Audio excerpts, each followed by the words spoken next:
right here in the studios of the Branding across the city. On the front page, on page 5, 11 trillion naira revenue targets may scare cargoes from Nigerian ports. Stakeholders warn National Assembly.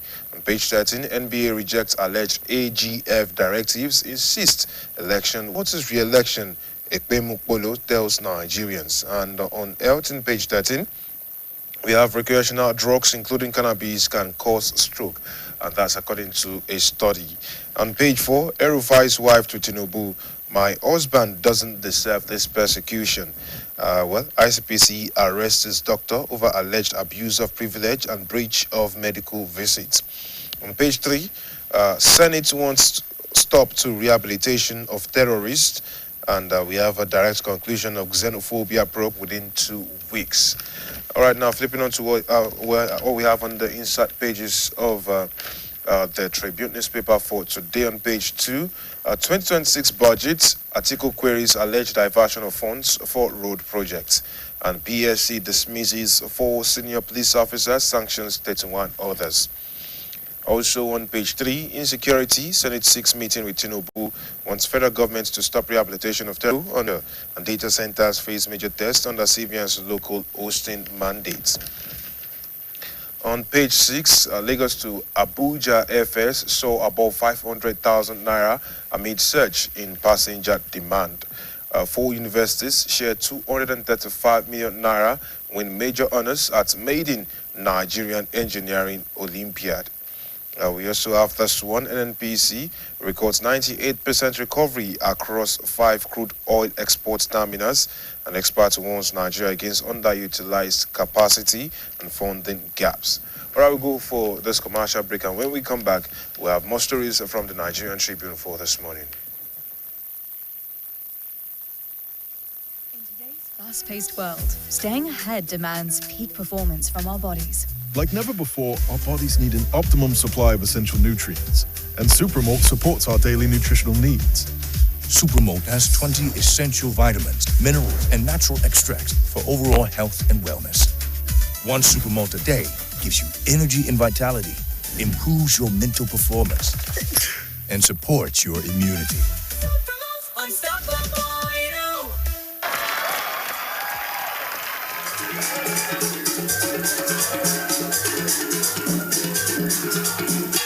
And the best student in basic digital literacy is Jadin. Very good. And the best student in kinesthetics is Jamil Lawal. The best student in robotics is Tiara Kolawole. That's my guy! That's my guy! This award goes to the most punctual student of the entire school. And the winner is Lisa Solomon. Something is telling me that she makes her daughter skip breakfast just to be here. You people could have just asked. I would have been happy to tell you my secret. Enjoy instant goodness with John Vent's 3-in-1 chocolate. The quickest start to your morning. When malaria knocks you down, you can be sure parasites are having a party in your system. Welcome to our new kingdom, guys! Comel, an effective weapon against malaria.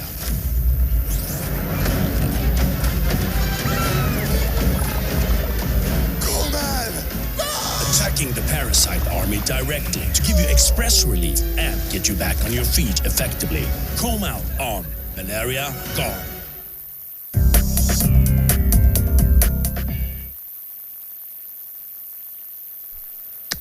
All right, thank you very much and welcome back. Well, we have this one on page 9, and it says good news from Operation Kosaye, and that's a joint security operation between Ogun and Lagos states. All right, flipping on to what we have on page 10, opinion, it says Nigeria's endless building collapses, time to end culture of impunity. And there is also another one underneath it on page 11, Nigeria's barrier at development infrastructure. On arts and review on page 12, we have digital versus real, balances screens and childhood in What If Your Cup. Traditional waist beads as We have this one as well from the Oshogbo Grove. It says necessity of fencing at World Heritage Sites. Now to page 13, we have flooding natural in Lagos, not caused by coastal highway, Sanwo-Olu and Waise. And the federal government and Lagos government are to meet with stakeholders to address communities' concern.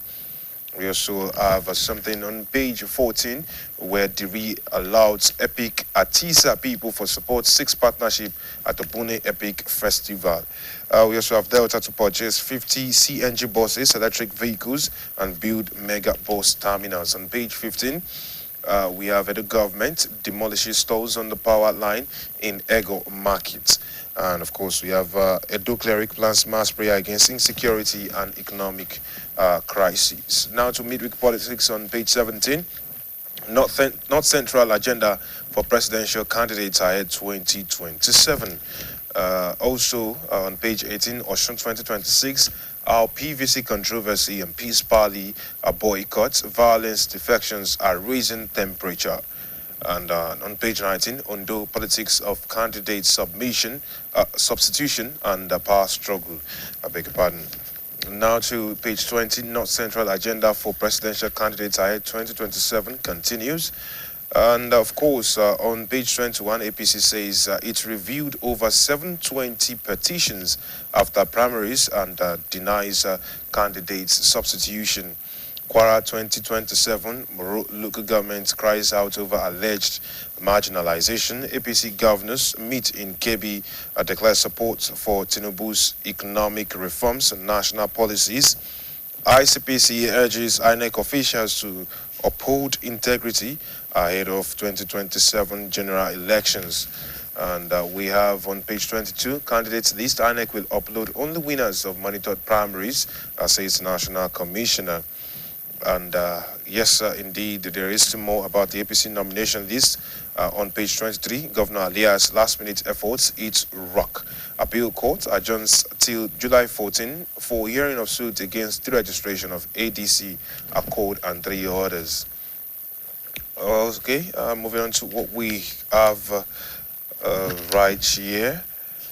On page 26, poor waste evacuation leaves Akure buried in refuse as residents fear disease outbreaks. Police for a kidnap plot in Ekiti arrests suspects, recovers stolen cattle, kidnap 300 level UI law students, regains freedom.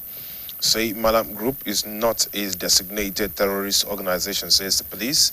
And on page 27, NPO commends Tinubu's directive to FCCPC to investigate big techs right there. Yewata hails Tinubu's intervention funds as promises kept on that same page. And Fijabi sympathizes with Bode market traders, supports victims with 1 million naira. Okay, now to page 29. Senate queries 943 million naira spending on board allowances by Northwest Development Commission. Federal government's delaying implementation of new agreements sparks anxiety among polytechnic lecturers. And the federal government mourns medical graduate killed in Russian air attack on Ukraine. And now to the sports page on page 31. World Cup, why I can't substitute Ronaldo. Balogun, I wasn't involved in red card appeal. Messi makes unwanted World Cup record. And of course, that's on that particular page. Now to the back page where we have World Cup. Egypt crash out, lose 2-3 to Argentina. And there is also at the bottom of that paper, at the back, the list of World Cup fixtures, including the one between France and Morocco at 9 p.m., Spain and Belgium, Norway and England later on. And of course, the list of the leading scorers at the present World Cup, where Lionel Messi is leading with 8, Kylian Mbappe with 7, and the same number for Erling Braut Haaland of Norway. Those are the top 3 scorers at the World Cup as at present. And that is as much as I can take. Fumbi, over to you now. Thank you very much, Victor. I have some newspapers here with me, and I will be starting with the Punch newspaper. On the front page, we have a story on page 2. It says, Tinubu orders 30-day ICPC probe. Senate rejects blame. And that on fake age, and that's on the fake agency scandal. Anti-grant agency to probe alleged forgery impersonation bank account. Police release Adeyemi's father. Continues search for embattled Director General. Senate insists 1.3 billion naira budget line not inserted by lawmakers. Declines intervention without petition. And on page 14, EFCC hands over 1,452 recovered items to Unity schools. 36.2 million Nigerians at risk of acute food insecurity, and that's according to a report, and that story is on page 7. And on page 29, Dangote breaks ground on $17 billion Kenya refinery. Xenophobia, Senate pushes sanctions against South Africa, orders probe, and that story is on page 2. And on page 24, El Rufai abused medical visit, doctor arrested, and that's coming from ICPC. NBA insists on officers' election amid AGF rule, and that story is on page 24. And on page 5, Ogun records 161 deaths from 415 road crashes. And lastly, on the front page of the Punch newspaper this morning is a story on page 28. It says, State Police, Tinubu names Bajabiamila AGF to implementation committee. And that's all on the front page of the Punch newspaper. And moving on to the Vanguard newspaper. And on the front page, we have a story on page 5. It says, insecurity, halt rehabs, try Boko Haram members. Senate tells federal government. Mourns General Abubakar. Others demand tech-driven security overhaul. Army detains 2 surrendering terrorist commanders in Borno. And on page 8, Tinubu orders ICPC to investigate PFIPC. And that story is on page 8. On page 11, Oyo school kidnap. Security forces trace abductors network. Associates. Over 18 million Nigerians exposed to flooding.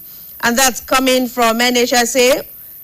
Warning saying 2,000 hectares of farmland, 8,794 educational facilities, 3,808 healthcare facilities will be submerged. And that story is on page 9.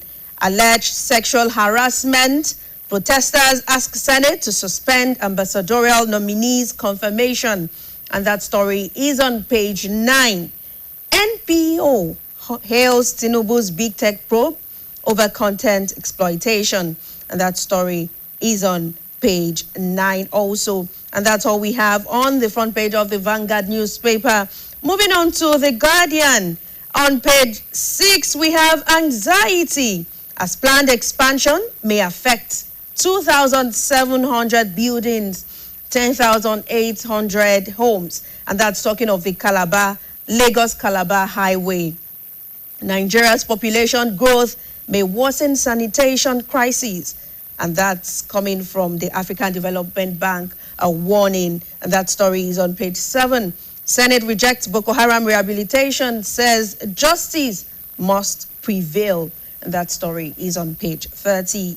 NBA cites autonomy, reject AGF's intervention in officers' election. That's on page 4. And on page 5, police confirm probing 30 political killings ahead of Osun Gilbert polls. PFIPC, Tinubu orders ICPC probe as Senate distances self from controversy. And that's all on the front page of the Guardian newspaper this morning. And lastly, on the Nation newspaper this morning, the front page, we have Tinubu orders comprehensive probe of fake federal agency. ICPC gets 30 days to submit reports. Bajabiamila threatens 10 billion naira defamation suits against Adeyemi. More pressure on abductors to free Orire victims. And that story is on page 3. NRS targets 50 trillion naira tax revenue by December. And that story is on page 2. Row among lawyers over leaked memo suspending MBA election.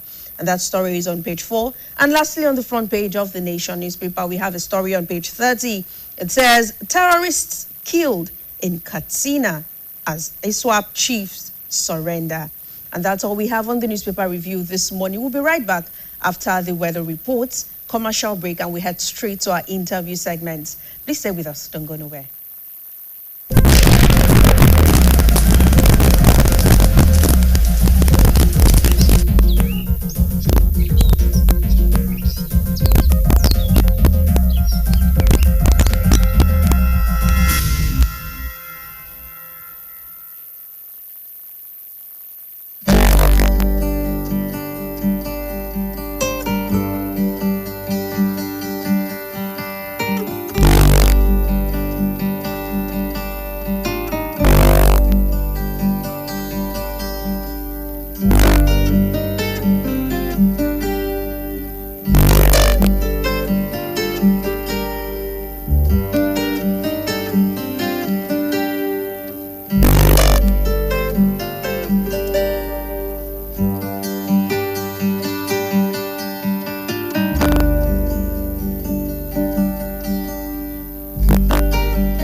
today's fast-paced world, staying ahead demands peak performance from our bodies. Like never before, our body.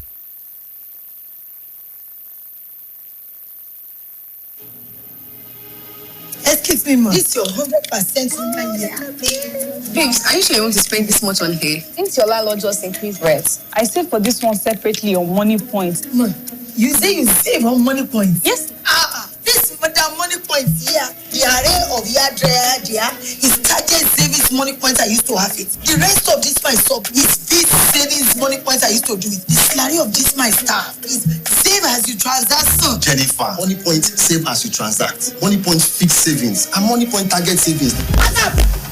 Why did I don't contribute to you? Why should I? Come on, oh, you go give your money to Hadaku to save. You see money point accounts there. You don't go open a savings account. Now Hadaku you shoot. I beg everybody inside this my saloon. Oh, yeah, bring out your phone and download the money points hack now. Even you. What are you waiting for? Download the money points hack now. Hadaku, wow, open money points account too. Money point made for your progress.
Yes, thank you very much for joining us on the interview segment right here this morning. Well, it's a very interesting conversation that we have to discuss right about now, and that's about the controversy over the PFIPC scandal. Well, we know that this Presidential Foreign Intervention Promotion Council controversy has actually rapidly become one of the biggest governance stories in Nigeria, because it's raised a lot of questions that go far beyond the alleged actions of just one individual. The debate is now a lot about institutional integrity, budget credibility, and oversight, as well as accountability. And joining us this morning is a social commentator, Engineer Babatunde Olajide. You're welcome this morning. Thank you so much. Thanks for having me. Now, the scandal, according to the presidency, does not legally exist. The government has alleged that Prince Adeni Adeyemi falsely presented himself as the DG of the council using forged documents and allegedly operated what officials describe as a sophisticated fraud. And yes, the presidency has said he has been charged with fraud and forgery, and that investigators are examining how he was able to operate for so long. Now, seeing this story, seeing the trend and the reactions on social media, especially from Nigerians, what came to your mind? Well, for me, I want to track the history because like they always say, for everything that happened, it has its own generic sources. If an agency or fake or legal has claimed to have been in existence since February 2023, and we are coming in June, July 2026 to declare it fake, and it has paraded itself in such high capacity to the extent of having an office in a federal secretariat, running architecture in the government agency, running accounts with the highest banking authority. For every average Nigerians, you know the rigor and the forms you fill to just open a common bank account in your local microfinance, let alone a commercial bank, let alone CBN. That requires a lot of guarantors. Till the extent of having a statutory inputs in the federal budget that are sailed hearing and defense. It shows that a whole lot of conspiracy are yet on check in this whole supposed scandal. And the person involved, in person of Adeniyi Adeyemi, could just be a victim of some political discomforts or fallouts that might have stopped paying some paymasters in a way. But regardless, I think for me, the executive cannot be the judge of its own case, regardless of whatever happened. The directive issued yesterday by the president to investigate the agency and the supposed DG is not going to be complete without a legislative input, regardless of the judicial order that is going on in court, because the legislators naturally have a right to protect statutory budget and such activity, including the establishment of such agency that made its way into what the legislative arm of the government is expected to be protecting. Furthermore, to wrap it up there, is that ICPC, which is also part of the executive order, does not have any instrumental rights to investigate the agency.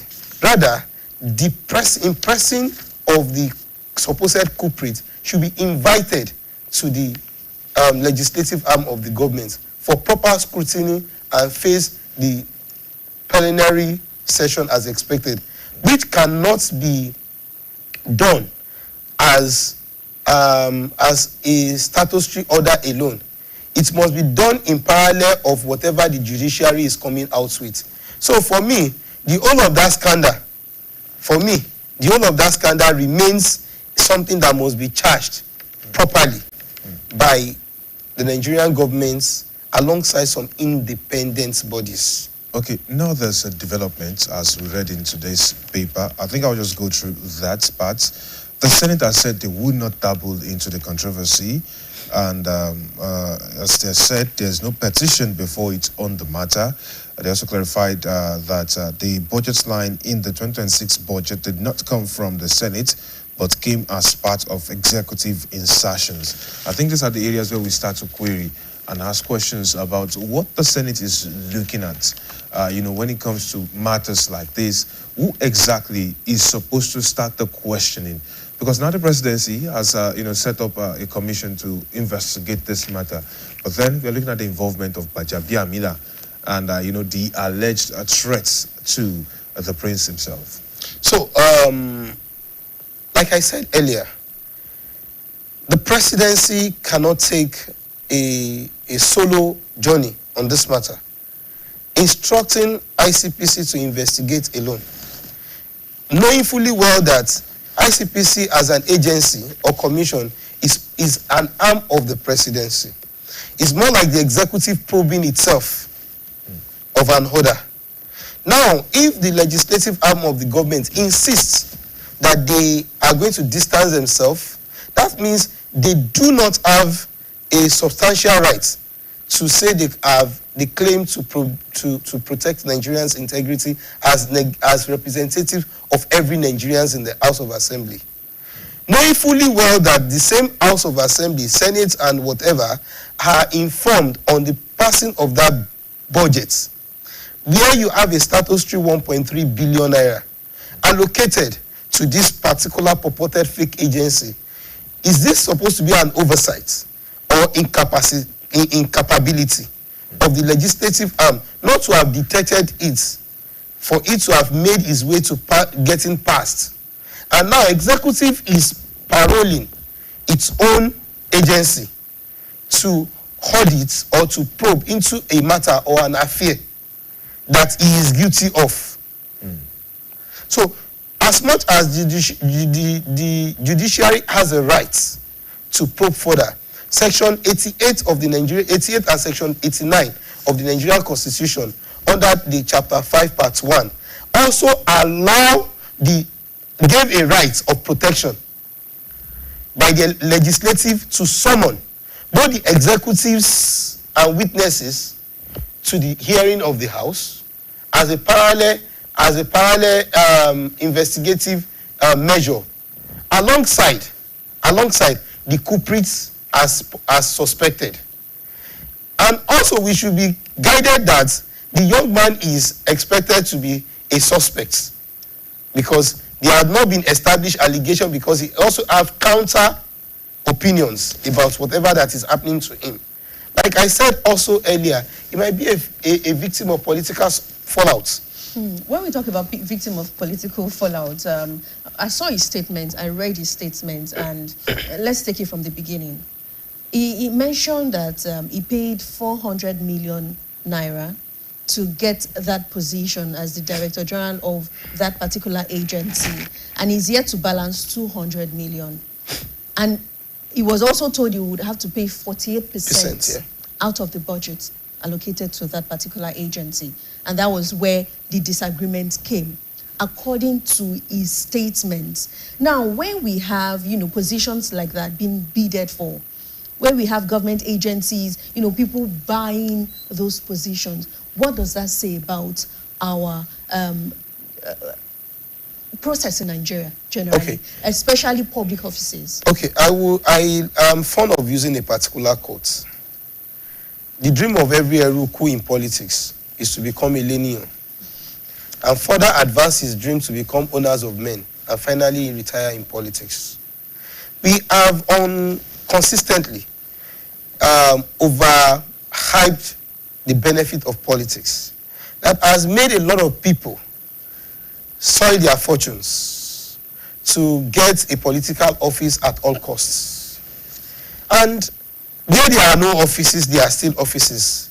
The PA to the PA to the PA is also an office.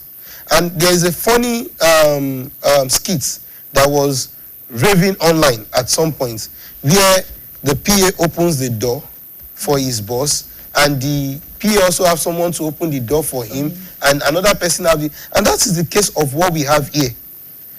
Political instruments has become a tool or a war against the people that is meant to serve. So it's not today that you even see people buying civil service jobs. People pay dearly to even be in some parastatals. People pay dearly to be in some agencies, some ministries. People pay a fortune. People have, you go online and read reviews. Go on X, go on other platforms. It feels like, you're saying people pay, people do this, it's becoming like a normal thing. It's abnormal. The way it's supposed it's to be. abnormal, but that's the reality where we find ourselves. And now the Erukus will always have an entitlement to also want to become a linear. When political changes happen, someone feel that we worked for you. How do we get compensated? and he says, okay, we know you work for us, but at the same time, there are a lot of people on this table for this same thing. What do you want? Oh, this is what I want. It comes with a cost. Are you willing to go with that cost? And there's an NDA. There's an NDA that allows it. They have a non-disclosure agreement and they have their own terms and of reference. As much as it's immoral, right? As much as it's immoral, it's happening. So it is whose role to curtail it? The role of people that are guilty of it. Because the same people who are guilty of it that will still curtail it. All right, we'll come back to that after this commercial break. Please stay with us.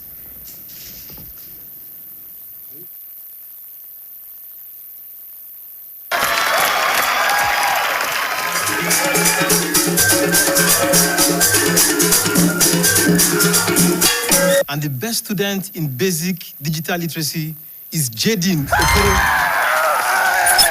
Very good. And the best student in kinesthetics is Jamil Lawal. The best student in robotics is Tiara Kolawole. This award goes to the most punctual student of the entire school. And the winner is Lisa Solomon. Something is telling me that she makes her daughter skip breakfast just to be here. You people could have just asked. I would have been happy to tell you my secret. Enjoy instant goodness with John Vence 3-in-1 chocolate. The quickest start to your morning. The gold standard of rice, the finale.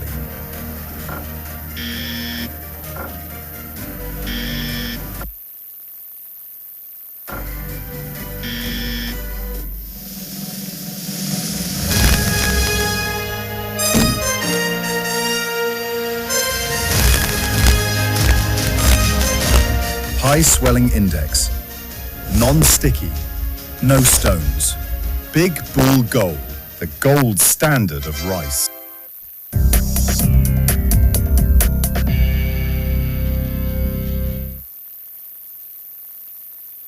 All right, thank you very much for staying with us. We're still talking about the controversy over the FIPC scandal and talking to the social commentator, Engineer Babatunde Olajide. Engineer, before we went on that break, we were talking about, the procedures, what we have. It feels like we are beginning to see as a norm what is actually not right in our political setting, our public setting, and every other. It feels like it is even a communal setting, and it feels like it is affecting the reasoning of an average Nigerian, where we feel like we have to bribe our way through certain offices, we have to pay for certain things, we have to pay, pay this person, pay at so office before we actually get what we are meant to get, our rights as Nigerians. Why is it that, we have not been able to curtail this act? And unfortunately, it's becoming a big issue for us in Nigeria. You want to look at what the Yoruba people say.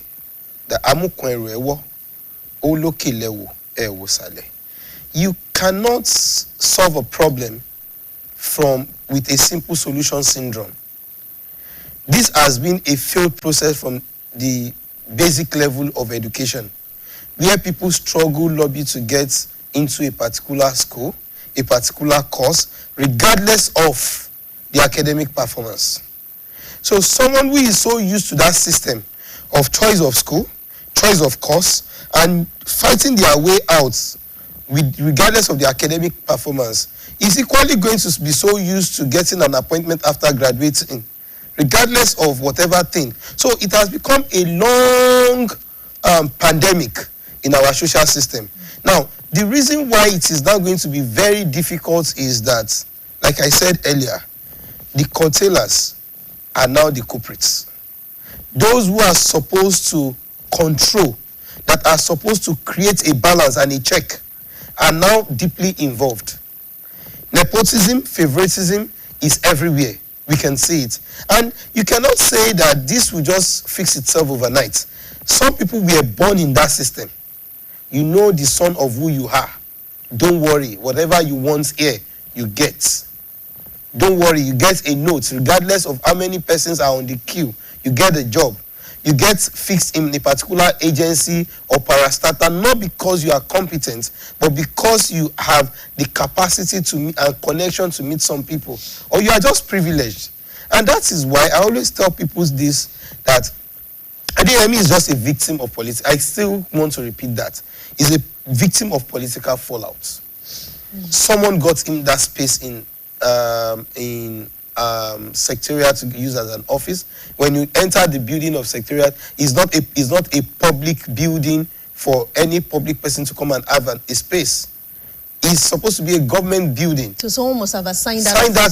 Someone it has over 200 members of staff also. Yeah, someone also facilitated the CBN accounts that has been used. Even though CBN has debunked that and said that Adeyemi does not have an account with but CBN. He claims he has, and he shows record of him having. 2 days ago, CBN said Adeyemi does not have an account with them. But apart from that, 34 account details was also discovered with him. Now, looking at the trajectory, looking at how everything unfolded, his office in the Federal Secretariat, he has over 200. He has been relating with, foreign nationals on behalf of the presidency. His office is directly under the office of the presidency, and yet the presidency has said, debunked the claim. Femi Gbajabiamila is also saying he's trying to soil his name and is going to sue him for defamation. Now, is it possible for Prince Adeyemi to act alone? Okay, so there is, like I have always said, in investigative journalism or investigative criminal investigation, there is something we call trace and trail. You cannot perpetrate any of such crime if it is truly fake without government instruments. We are in Oyo State, and the easiest thing is to want to replicate my relationship with BCOS as a medial personnel of BCOS. That would not work if I don't have friends in the house that are enabling me to get that done. That are enabling me, because these are just simple things that happen that we overlook every day. People build relationship purposely for maybe fraudulent activity, and sometimes people also build relationship in a way to become a victim and be tagged as the bad egg, as the scapegoats of some government culprits. Now, this is like for and against. Adeyemi could have intent of crime from the onset, no doubt. But at the same time, who are the enablers? Did they do it out of error? Was it an act done without consciousness? Then they would have to face the consequence of negligence, because due diligence is part of the required for anything to happen. Now, to the level that council was mentioned in the budget, and even have a penny to it in the budget, and the budget has sailed to an approved state, then there must be further questioning about, do we have evil servants as against civil servants on his parts? Because if they are not civil servants, they must be evil servants. Then let's have them on the list. And if it is presidential appointees who has aided him, let's fish them out. So let's use him as a deterrent, and let's use those people. He cannot also be queried for that crime alone. At that high level, some people must be involved. Some people must be brought to public book.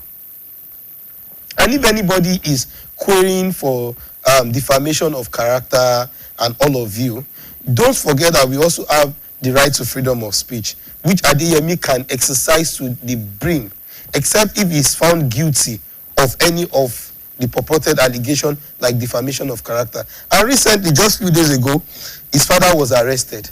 He has been released. He was arrested. That's why I use the word was arrested. Even if he has been released, was he arrested as a substitute for his own son? Two, under what law was that arrest made? And that brings me to abuse of power. It is unnecessary use of power that led to that arrest, either erroneous or purposeful, except if he has a crime. But if it is related to that of his son, just like SAN Falana said, right? Femi Falana said, SAF Femi Falana said, nobody should be taken in place of another person in any crime, which is constitutionally backed. So either erroneously interrogated or what have you, that man has been traumatized. That old man also have right to put a charge to the NPF or whoever initiated the arrest. So it is not just, people should learn to follow procedures and not just use power. All right, now you're insinuating that they're taking the wrong steps in trying to address this matter. Very correct. But then let's go back to something. The PFIPC is a Presidential Foreign Intervention Promotion Council. Now, Prince Adeyemi also mentioned the Presidential Economic Advisory Council in one of his statements, and he said, why did they appear alongside his own council in there? Now, the question I'm trying to ask and understand is to what exactly is the role of the Presidential Foreign Intervention Promotion Council? What are they expected to do as an agency? Maybe if we understand that and why they existed, maybe we would know if it was indeed fake or not. Because if we don't have this, I'm trying to understand the role, because the name reads Presidential Foreign Intervention Promotion Council. And I'm trying to understand what role they are expected to play. How did it become an oversight? How did it become fake if it was fake? Okay, so according to the president, in his release yesterday, he named it fake. So on that ground, we will not build a fictitious role or responsibility for it. So how did now, what I would rather say is, going by the name, Presidential Foreign Intervention, Adeyemi as Matthew has been able to invite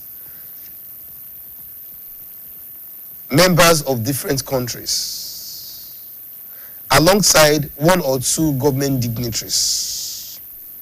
So that means his role or his council, because I now want to attribute it to him, because if the president can disclaim over it, that means it's probably his initiative. I want to see it, address it like an NGO now, right? Must have been registered with the Corporate Affairs Commission. What were the documents provided? I think that should be probed. What were the roles and responsibilities on that document? Because there must be an article of association attached to it that distinguishingly talked about the rules and regulation. So we building a case notes for Adeyemi and his council would be wrong. Rather, we would work under the purview of what he has made available in the public, stating clearly that he is under a legitimate order to exist. And to further support his claim is what is probably in the budgetary order of our own country and how it got there. How it secured the office and that large number of staffs. And being able to run that paraphernalia at a large scale, publicly not in the Eden. Because if he was in the Eden, he would have rented a private property where he can cut away. And this young man has not even run away. Okay. Now, it brings me to that question, because if we have solved one, the presidency saying it's a fake agency, then how did the reason I asked the role that they're expected to play is because if you're going to put them up in the budget allocation for the year, then definitely you understand the role that they are expected to play. So how did they enter into the appropriation bill? That's the question. So what I understood in my study in what is in the budget has about, the budget, the 1.3 billion is to take care of the staffing, the paraphernalia of their office. That means someone admitted that office exists for you to have approved that there are some staffing attached to this. And there is supposed to be a submit that they were going to go and they were going to have access to some funding like Esther codes and what have you to appear at that particular foreign summit. So someone also acknowledged that they are going for a summit and probably has given them the right to Esther codes. And these are few things that can be identified in that budget. So that means that we would not say it's out of the government. Now, by the name foreign intervention, could also perpetrate or portray something like how Abike Dabiri's office came into establishment and confinement. All right. Give us just one brief moment for this commercials, and then we'll come up to that conversation again.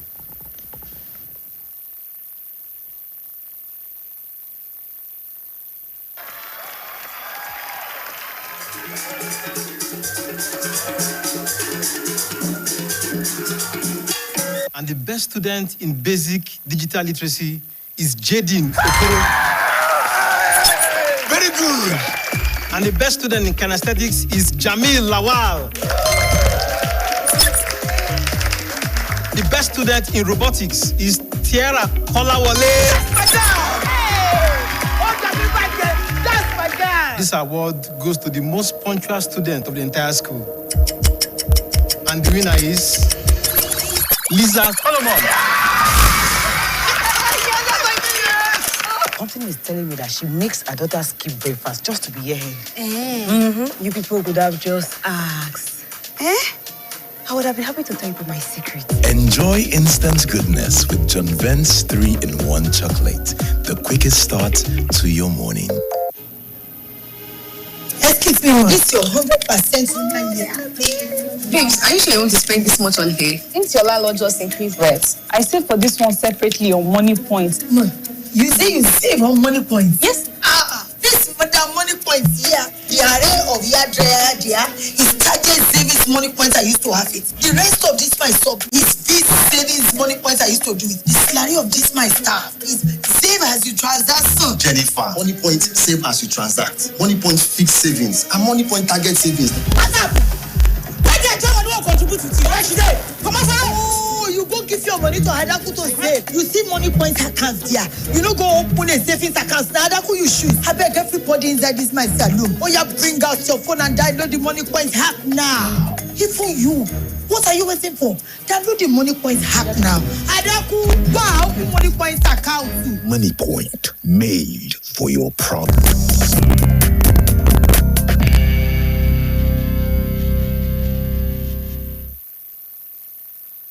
Thank you very much for sticking around with us. We're still on the conversation around the controversy over the PFIPC scandal. And yes, indeed, Engineer Babatunde Olajide, a social commentator, has been actually giving us some beautiful insights into the subject matter.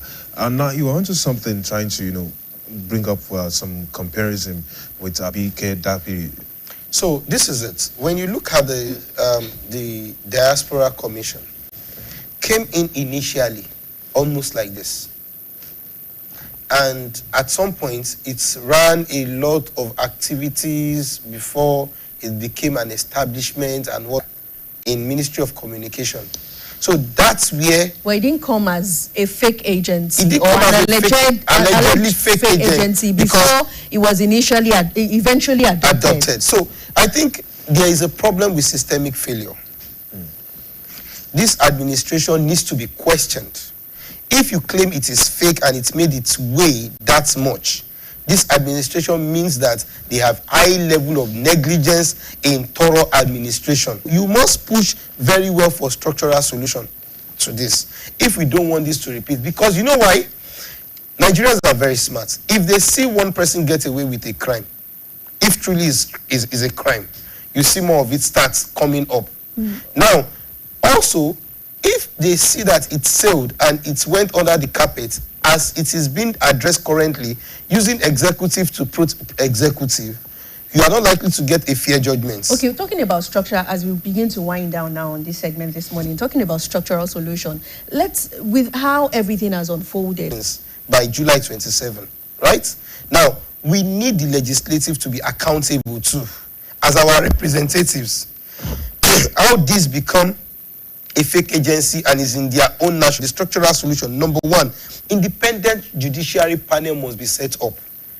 That is non-governmental, but we have to have credible agencies within the system to flush out and to find out and do proper forensic in all of this crime. That's number one. Number two, there must be digitalization of bureaucracies. If we know that there is an agency, you know how many agencies in Nigeria that exist that you don't even know exist until you see their logo? There must be, that's where the role of National Orientation Agency comes in. Let's know how many ministries we have, how many parastatals we have, how many agencies we have. Just imagine someone come with this particular council letterhead to you and come and in your private business property to claim some taxes. Will you be able to tell them to go away?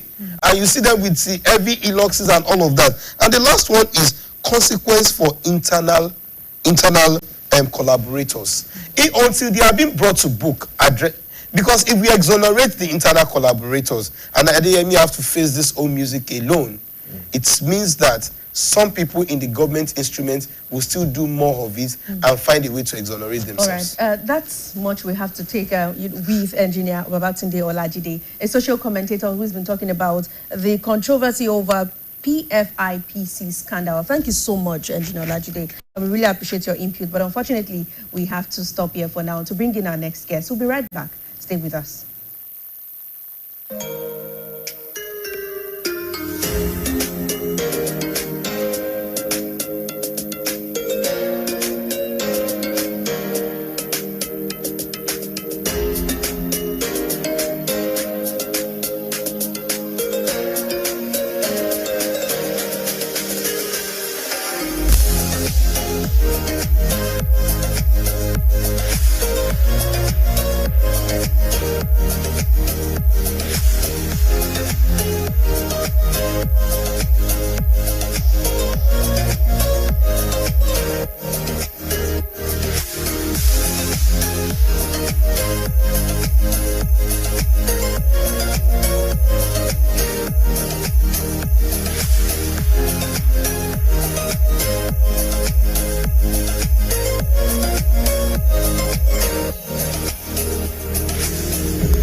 Supramalt Multivitamin Junior.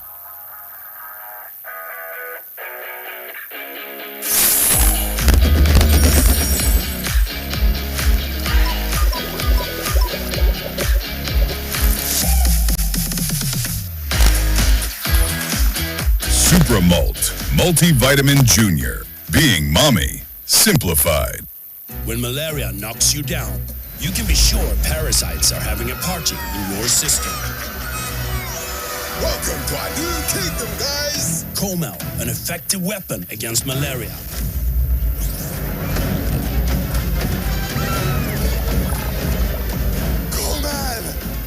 Attacking the parasite army directly to give you express relief and get you back on your feet effectively. Comel on Malaria Gone.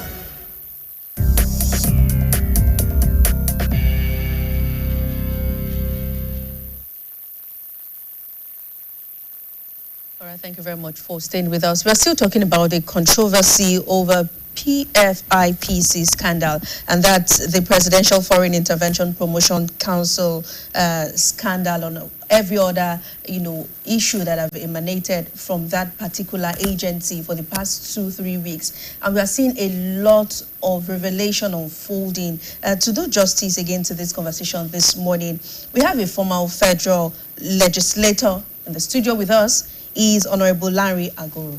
Good morning, Honorable. It's always a pleasure to have you. Thank you for having me. Looking at this scandal and, how it has implicated so many, or let's say it has added so many names to it. Let's have your take on it first before we look at it from the legal perspective. So many names. Now, when scandals happen, at least there will be some people who will have masterminded it. And there will be those who will orchestrate it. And there will be those who will be negatively affected by it. So I'm not surprised that some people are connected. Why are you not surprised? It's a scandal. One person or some group of people, or a group of people. But with those names that have been mentioned, taking the chief of staff, for instance, are you surprised it was also part of the names being mentioned? Not at all, I'm not. Why is that so? Why should I be surprised?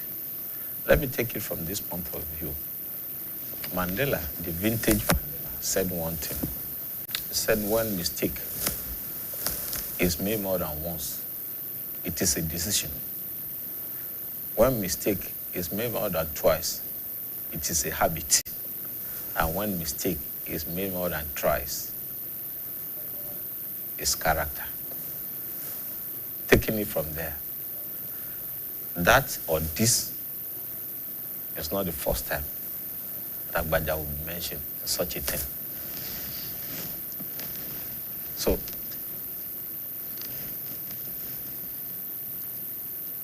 you recall there was one particular incident, I can't recall it now, that he was fingered and his name had been going around. Okay, with respect to getting offices or getting fixed up, that will collect money. Nobody, those who said it, maybe they were victims, but nobody had been what? Had been bold enough to come forward to say that, yeah, he collected money from me. But the mere fact that it was mentioned is one thing. So these are repeated things. They are coming. All right, Honorable, we have so much to unpack. But before we continue, we have to take this commercial break. We'll be right back. Please stay with us.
All right, thank you very much for sticking around with us. And of course, yes, we still have Honorable Larry Agoro, a former federal legislator, with us to speak about the controversy about the PFIPC scandal. And you were bringing up some things back then around Bajabia Amida.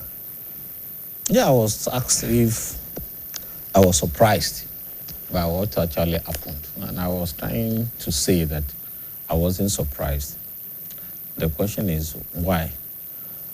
Why would the person of the person that alleged, his background was to the extent that he did that, Adeyemi, he did that at what? At Osun State, and he was sent packing. So that led him to go further, to go higher. Now, for him to have done that at that middle cadre level, well, you know what it means? He must have done it to individuals before he chose to go after institutions. Institutions like the state government of Osun State. That was what the record we read about him, or what we read about him. Then he had gone to a federal level, a pedestal over and above the state. So he looked for a con man, or a con artist, or a super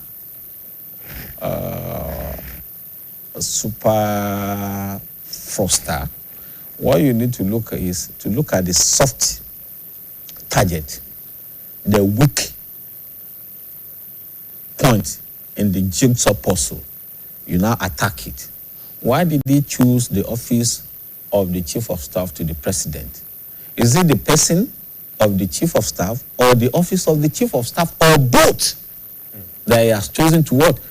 To attack, to call to. He has chosen that as a way to go into the presidency. Or is it possible for him to have gotten that to that office without having an inside? That is why I said, why did he choose that? There's presidency comprises of so many things. Office of the Secretary to the Government of the Federation is in presidency. The chief of staff, presidency. Close to that or related to that is the head of service office too. So why did he choose the office of the what? Of the chief of staff? That was what will lead us to the person of the chief of staff. Okay, Honorable. Now, you mentioned earlier on in your description of Prince, you said the background had something about, you said super, that was what. Fraudster. Now, this is someone who has described himself as a public administrator, an entrepreneur, an investment promotion advocate. Maybe that's where the name of the PFIPC comes. And a policy advisor who is focused on attracting foreign investment into Nigeria. But then there is the claims that are out there. That's the PFIC and the PEAC, that's the Presidential Economic Advisory Council. And both of them have been on the budget allocation of Nigeria. I think we need to shed more light on that. One is that Presidential Economic Advisory Council was established by the former president, late President Muhammadu Buhari. Yes. And he chose the person of Dr. or Professor Salami to head that council. But ever since the advent of this government, this government never used that. But they use coordinating economic council, not presidential advisory economic council. No. So they never pronounce dead the presidential economic advisory council headed by Professor Salami. Did he announce it dead? No, they didn't pronounce it dead. They brought a new one. They didn't just listen. Don't put words into my mouth. Okay. So they didn't pronounce it dead. But this other one now, the presidency claims when they have letterheads, they don't put phone numbers. The con man was said to have what? Made his own letterhead, that he issued his own letter of appointment with phone numbers. I don't know whether you get it. With phone numbers. And the presidency said the office does not, our presidency does not have phone number written on the letterhead of the presidency. But in his own case, he had a letter from the chief of staff with phone numbers there. Whose phone number? So what we need to do to be put at the public where the president has ordered is that where is the what? Letterhead of the presidency? And where is the forged letterhead? The supposed forged letter. So that is why I say it's a con man. If that being so, then we now establish it's a super con man indeed. Why the office of the chief of staff? You see, and I was trying to tell you what Mandela said before his demise, that one mistake is made once or more than once. It is what? It is a decision. And I will urge you to reflect on that. But when it is made more than twice, it is a what? It's a habit. And when it's made more than twice, it is character. That is, it is in your gene to do that. This was not the first time. Like Yoruba will say, this is not the first time the witches, if they actually kill. This is not the first time. Why now again? This office or the person, the occupant of that office have been alleged severally or serially to be involved in what? In corruption. That if you needed to get an appointment, all you need to do is to approach him with what? With phone. You recall the president, that was the time they said he was suspended, that the presidency had to come and say that nothing of such. So why this one again? Why did they choose this person or his office? That is the question we are asking. And this question cannot be answered, or these questions cannot be answered until the outcome of the ordered probe. But I'm against the probe ordered by the president to be supervised by ICPC. Of course, that is the commission lawfully empowered to do such a thing without it. But the issue is this. I still want an independent panel of inquiry, preferably judicial panel of inquiry. When it is judicial, whatever comes out is an indictment already, no investigation. Because the investigation must have been conducted by that panel, judicial panel of inquiry. You are indicted. That is what actually would have saved this problem. But in some crimes, sane crimes, very, very sane crimes, what they do is that once such a thing happens, the occupant of that office will have what? Will have resigned. Without being what? Without being prompted or urged to pave way, that I step aside for the conduct of what? Of that investigation. But unfortunately, the president has saddled that person again with another what? Responsibility. As the chairman, State Police Implementation Committee, pronouncing the outcome of the what? Of the report. That is the investigation that is yet to be conducted, that is yet to be commenced, that is yet to commence, that is yet to start as what? As dead.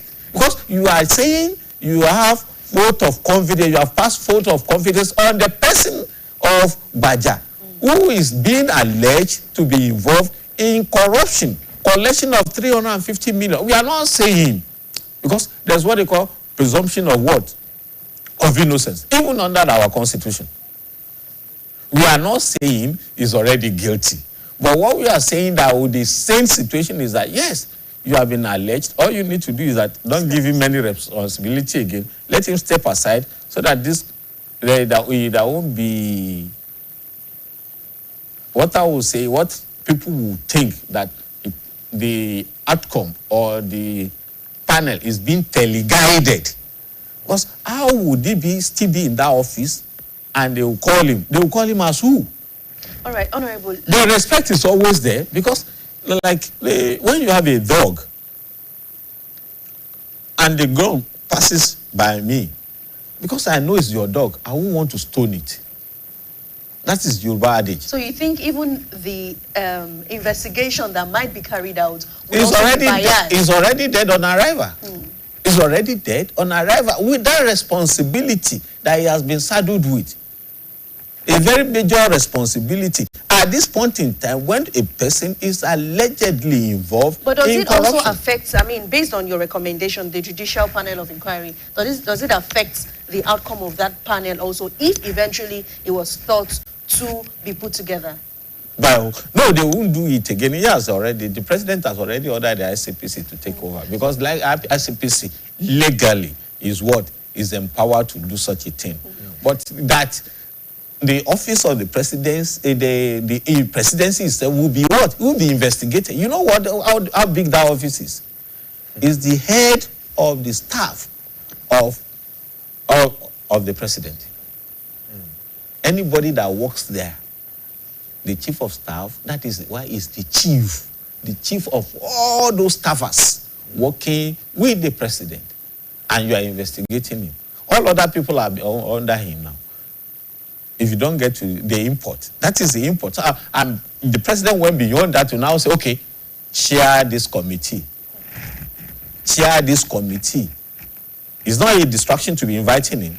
When the committee is going on, they have to leave their office to his office, not him leaving his office to their office. So that is already subjugating. You don't know the implication. Maybe the president does not know. And that's why I want us to talk. Let's focus a bit on that now. Looking at that act by the presidency, already giving the chief of staff another responsibility when we have a scandal on the chief of staff. Now, where does that put the presidency or the president and the electorate when we talk about trusting the system?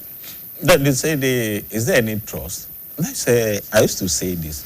I got to know that in Philippines, there used to be a man who was their president. They call him Marcos, the only lady in the world that had 3,000 pair of sandals.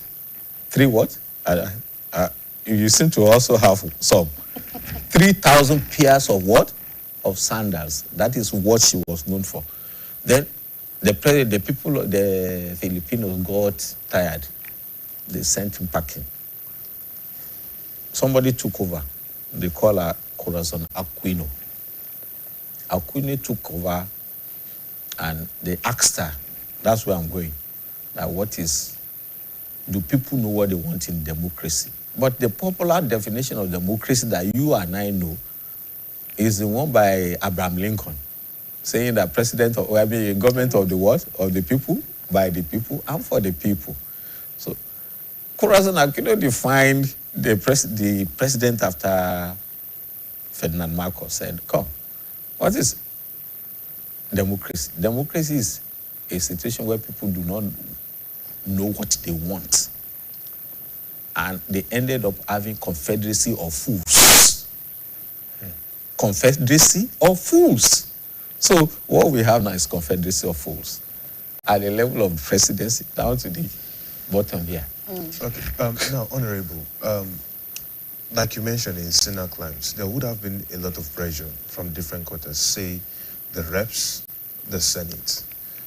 What are we getting from them? The signal we are getting doesn't look like they're going to be asking much of questions from the presidency. Because they are also guilty. And the Senate is also excluding itself. They are also guilty. They are also guilty. I'm not pronouncing them guilty, but they know they are. You know what? Yes, the experience has shown, let me use one, that when you want to pass appropriation, we'll get to somewhere, they must have distributed what they call envelopes. That you, Minister of this is what is in the appropriation. The estimate for next year, 30 billion, 100 billion, 1 trillion, kind of. Then you now spread it the way, because we do line budgeting in Nigeria.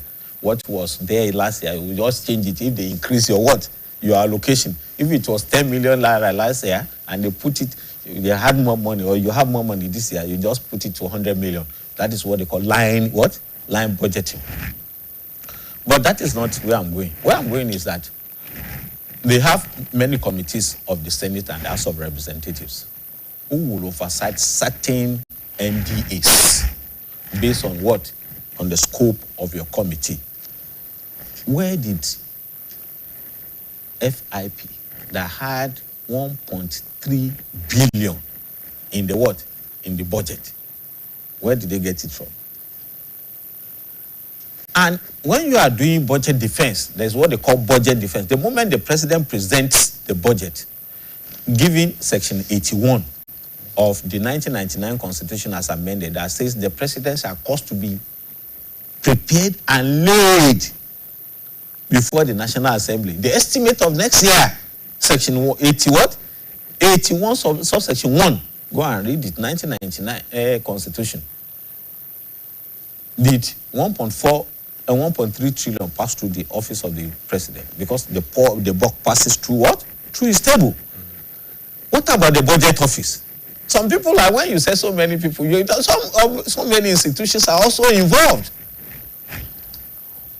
Budget office that will look at all these things, what were they doing? The Senate came out through their spokesperson that they were not involved. Okay, was their committee involved in the defense of the budget for the so-called quasi or funding council or commission? If it was not involved, then it shows that what we were told when the tax laws were, tax acts were what? Were made, that they tampered with it. That means there are some people within the presidency tampering with what? With laws made by the National Assembly. Executives are not meant to make laws. Legislature is meant to what? To make laws. They made the law, pass it to you for assent, and some people are tampering with it. So let this presidency also speak to what the spokesperson of the Senate said, that they were not involved. Then who then inserted that money? If it was not defended during the budget defense, these are not conjectures. They are practical things that happen at the level of National Assembly. Immediately the budget is presented before the National Assembly, they devolve into committees, and each committee of the Senate and the House will take the parastatal under their what? Under their oversight and supervision to come and defend their allocations. If it is PAC, Presidential Advisory, Economic Advisory Council, that they put